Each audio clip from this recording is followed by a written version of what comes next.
Welcome to the Mind of Business Success podcast. I'm your host, Alicia Kramer. Our guest today is Chris Dreyer. Let's get into marketing. Let's talk about how these business owners can start generating more business, more revenue. Let's start by talking about you and your business, Chris. Welcome to the show.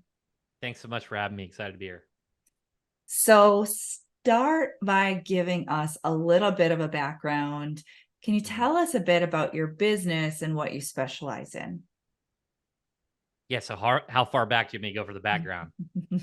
Well, some people like to tell the whole story. Once upon a time as a little boy. I will give you the quick one, and we can dive into Perfect. what I'm doing now. I went to college. I didn't know what I wanted to do, and parents wanted me to go. Ended up with a history education degree. I got a job at a high school for their JV basketball coach. I was a detention room supervisor, and I typed in how to make money online. I took a course. It was Ed Dale's affiliate marketing course. And by the end of my second year teaching, I was making about 4 times the amount that I was teaching. So I decided to move to Florida, much to my parents' chagrin. And I got a mentor and started affiliate marketing. And I did that until about 2011. Got kicked in the teeth pretty hard with that first penguin algorithm. Got on Craigslist and I typed in SEO and fired off my resume to as many people as I could.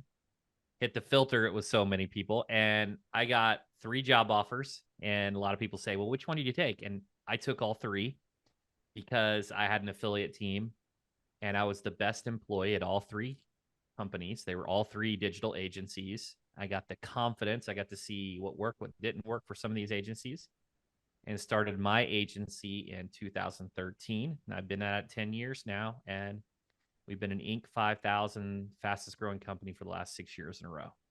That's awesome. So many people they're dumbfounded by how to make the internet a viable marketing channel. There's no shortage of ways that you can market on the internet. There is an inundation of gurus, and yet still we're having this conversation all the time on this show. We're looking for those practical things that business owners can do because they're frustrated and they're spending a lot of money and they're trying to figure it out and they're not sure who they can trust and they're getting conflicting information.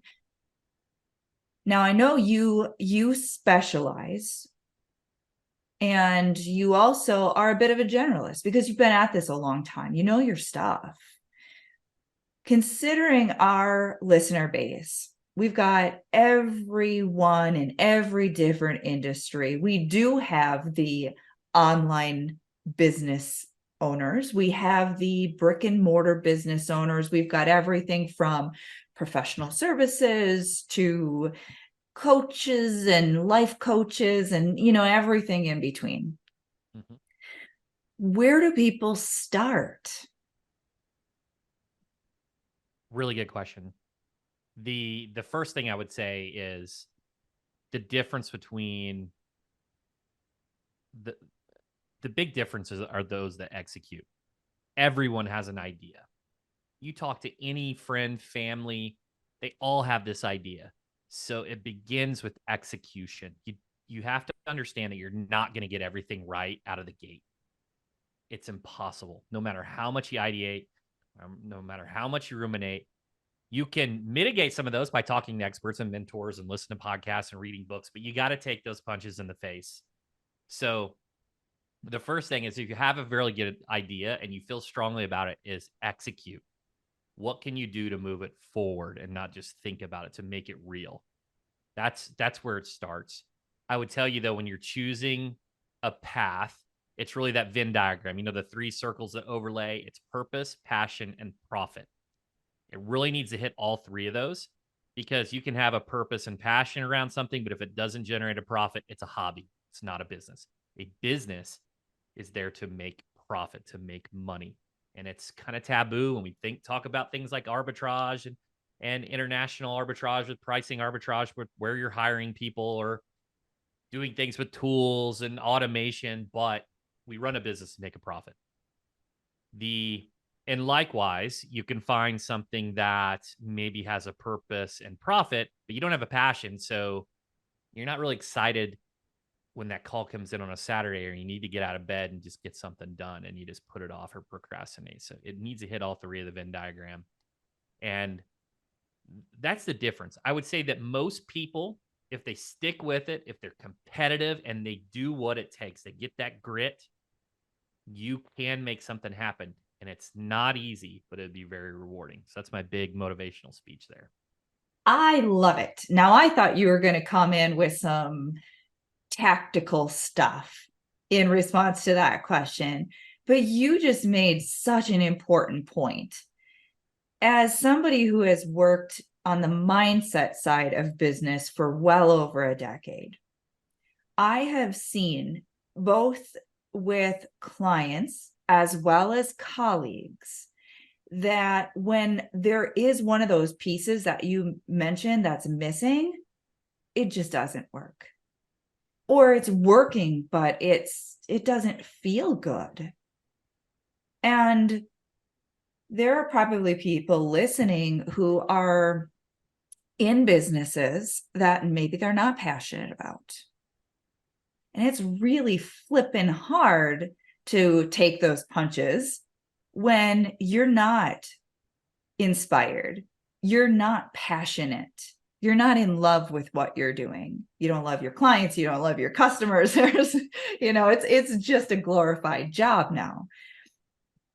Then there are those who are so passionate and they are just missing the mark completely when it comes to marketing. I want to speak to those individuals right now, because the ones who need to change their vocation, that's a whole different topic. That's a whole different conversation we need to have. But for those who are in love with their product, their service, they're in love with their business, they're in love with their clients, their customers, they want to make a difference, they want to really get some traction in their business, and they need more traffic and they need more sales. Where do we start with them? The first thing, if you have a great product, and if you've ever heard the saying, the best kept secret, well, the best kept secret is broke. That individual is broke, because if no one knows who you are or what your product or service is, then you don't have the opportunity to sell it and to generate revenue. So you have to. It really depends on the product or service, and there's so many factors that go into this, but you really have to get the word out. You need to think about leverage. And so, to give you an example, in the beginning, when you don't have a budget, it's you have to do everything yourself. Go to social media, write the content, do some emails, go networking, right? Do network marketing, right? That's really one to one everywhere you go. You can start to introduce tools that can do one to many, especially email, things like that. That's in the beginning. As you expand, you're really looking to increase the amount of leverage that you acquire. That could be through labor. So you hire additional people, you hire a social media specialist, you hire a web designer, whatever. You can outsource it. You can introduce leverage through tools and automation. Like I said, ChatGPT can really help you with that. And you can sponsor conferences and sponsor different things in terms of media distribution. But really think about leverage. Gone are the days that we need to think about decoupling headcount from revenue, though. We have the ability to do this through technology more so than ever. We're all interconnected. And that's where I would start. Your business is really going to dictate how and what the appropriate channels are. It's where do the individuals that you're trying to attract, where do they congregate? That's where you need to advertise. Anywhere they congregate and hang out is an opportunity to advertise. For me, I work with personal injury attorneys. What do you see on the side of the road? Lots of personal injury billboards, because auto accidents happen on the interstate. And it's going to be dependent upon your industry. The last thing I would say is you need to think about decreasing the effort and sacrifice on your consumer. So this can happen in a lot of ways. If you're selling digital goods and e-commerce, right? It's have a great website and advertise online. If you have a maybe a massage boutique or a retail shopping center, you want to make it to where it's easy to get to. There's good parking. Maybe there's some good foot traffic because it's easier. It's convenient. A lot of our consumers are lazy and they don't want to go through this extreme effort to buy your product or service. So there's way more that we could go into, and you can get as granular as you want, but I'll let you take the ball from there. You talked real briefly about marketing to people where they're at. It is so obvious, and yet it's just not. It's so not obvious to a lot of business owners. If someone really understands their market, if they are kind of one of them, so to speak, right? Mhm. So I am a crazy Christmas fanatic. Love it all year long. And there are these groups online, all social media channels, where they're sharing Christmas pictures and memes and videos and stuff all year long. People are buying the merchandise all year long. They're doing the stuff all year long. That's where those people hang out. That is sort of a no-brainer from a marketing perspective, is you want to be where your people are. And yet I have seen over my many years of doing business development consulting as well, that a lot of business owners don't have a flippin' clue where their people are. And, I was a student of Dan Kennedy early on in my business. And so I've really carried a lot of those principles, forward in my years of being a serial entrepreneur. And he talks about, your message and your market, right? And then of course your media, which is going to include sort of the platforms that you use and all of that stuff. I would love, from your perspective, with all of your years of experience, I mean, you've got this dialed in. When a business owner doesn't have their messaging dialed in and they're not delivering it to the right places, that's where we're seeing a lot of people, they're putting maybe ads on Google or whatever and they're not getting any traction. They're putting ads on Facebook and they're not getting any traction. Do you have any tips for how people can start to get some clarity on where are their people? Yeah, the easiest is you need to survey your audience, survey your buyers, get more data. A podcast, I host a podcast myself. You've got a podcast. It's great because you can interview your target market, your prospective buyer, and it can act as a feedback loop. You can start to understand what their hobbies are, what they're interested in, and really get to know them on a deeper level. Not necessarily just demographics, geographics, but also the psychographics, their interest, their why. That's where it gets really powerful. And it also it depends on your capitalization, right? If you're very well capitalized, you can kind of break some rules and advertise everywhere, and you will some of that paint will land. And if you're on a limited budget, which most of us are, most are bootstrapped or they're not working off of private equity or to some degree, then you really need to start with your audience and survey them, survey your buyers, and get as much information as possible. So that is a very practical tip that people can implement, like right now, right this week. I want to shift gears a little bit. Sure. I want to talk to you as the business owner. You talk about surveying the target demographic. Well, I love to survey my guests on the topic of mindset because that's my jam. So one of the questions that I will frequently ask a guest is about your own mindset journey as an entrepreneur. And if there is perhaps one mindset challenge that you personally had to overcome to get to where you are today that you would be willing to share with our audience? Hmm. There's so many I've overcome.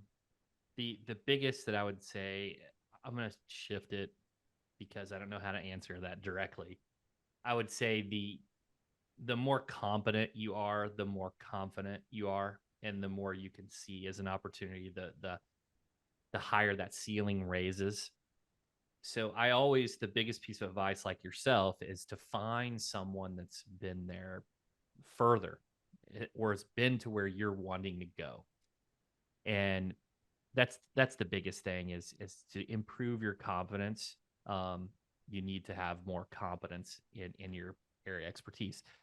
Look, I used to be really against hiring, but you need leverage. You need bodies to get work done. Sometimes there's just not a tool, or you can't dump enough capital into a certain area. You have to hire people. And I think a lot of the perfectionists, especially us that maybe start are an expert in our craft before we launch the business, it's really hard. Oh, they can't do it as well as me. I heard Cody Sanchez talk about, yeah, that's right, but have you heard of the 140 rule? They do it 70% as two people do it 70% as well as you, though that's 140, right? And there's different variations of this, but anyways, I that's a long-winded way of saying there are so many, but just look for mentors and guides to just raise that threshold. You are working with, you said, personal injury attorneys. Yeah. Okay. So this is just a question out of sheer curiosity, because Mhm. I love the inside track on this. I'd love to find out from you what some of the most common mindset challenges your clients have when it comes to marketing. Good. I like how you flip the script there. The biggest one is they need to invest more in marketing and sales. Most of them have this perception that marketing is like evil, or that they can be a great attorney and they're just going to look at referrals. But I always flip the script down on them. I'm like, oh, so whenever they tell me, yeah, they're really confident and they brag about how many referrals they get, and they brag about how they don't spend in marketing. I'm like, yeah, you do. I'm like, you spend a ton of money in marketing. Like, no, we get them all from referrals. I'm like, well, you pay a referral fee. It's like the difference is you're paying for their marketing. So the biggest thing for them is they have this mindset that they don't need to advertise, that they can just be great at their craft. But in reality is they're either advertising directly or indirectly. Let's drill into that a little bit, because I bet that is relevant to quite a few people listening who are not attorneys. So prior to you specializing in this niche, I would take an educated guess that you've worked in your different years of working in agencies and things like that with different types of business owners as well. So is this a common theme for business owners? This mindset that if you're just good at what you do, the business is going to come? Yeah, this isn't Field of Dreams with Kevin Costner. If you build it, they will come. You have to advertise, and you have to. There's so much noise out there. It's so saturated that you have to do things to stand out. And so whether it's paid or organic or earned or whatever, you have to advertise to be seen. I don't know where you live. I live in the greater Tucson area in Arizona, and there's benches often on the sidewalks. It's a Mhm. beautiful area, right? A lot of residential, a lot of, higher end neighborhoods. You walk along and you see your benches, and there's always some business plastered Mhm. on the bench. Now, I know from personal experience, as well as just being in business for a long time, talking to a lot of business owners, that there are a lot of things we can do to market ourselves that don't necessarily seem to generate a positive ROI, where we don't see the result, the tangible result of that advertising or marketing dollar. Can you speak to that from your perspective? Well, being a Dan Kennedy person, I'll tell you what he would say. He would say, if you're doing direct advertising, you should be able to measure everything. And he says to not invest into brand directly. He says to let it happen organically. I think I'm not so either or. I do think there's a sense there can be a benefit to both.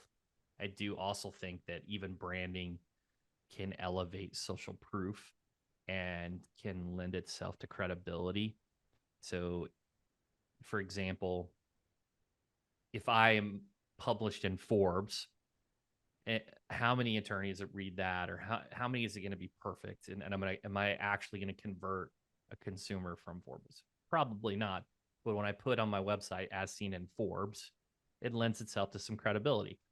There's a number of ways that you can do that, because at the end of the day, we're all trying to, it's a negotiation. Sales is a negotiation with trust. Do they think that the product or service that they're going to buy is going to work, and as respect to the price? So that's why when you do things like outbound marketing, typically at lower price points, it's more effective when you do like a spam your TAM, total addressable market, because if it doesn't work, no big deal. It was only $100, right? But if you're selling something, a big ticket item, you have to lend itself to credibility. You got to do these extra things. A lot of times there's more customization. A lot of times you got to get belly to belly and shake a hand and meet them in person. So look, I don't know. There's all marketing works to some degree. You look at whether it's Jordan Belfort, he's getting called the Wolf of Wall Street, and look what he's done, right? He thought that was negative at first and then lends itself to some attention. But I think at the end of the day, it's pricing arbitrage and attention arbitrage. How can we spend money to get in front of our target audience? And money's not infinite, and we have to be careful about it. So that's where the more we understand our avatar and prospect, the better it will be in terms of getting an ROI. I love your answer to that question. All right, Chris, I know we are at the end of our time. So can you please share with our listeners how they can connect with you, how they can learn more about you and what you're doing? Yeah, so I'm most active on LinkedIn. It's Chris Dreyer. That's spelled Dreyer. You can find me on there. And then if you want to check out my book on Amazon, it's Niching Up: The Narrower the Market, the Bigger the Prize. Awesome. Thank you so much for being with us today, Chris. You shared some nuggets for sure, and I think we got a couple people thinking a little bit more about how they're marketing, the approach that they're taking. These are important conversations for business owners for sure. Even if you listening don't think you're a marketer, if you're in business, friend, you are a marketer. So true. So thank you, Chris. And of course, I've got to thank all of our listeners. We're doing this for you. If you haven't already subscribed, make sure you do so. And until next time, we will see you in the next episode.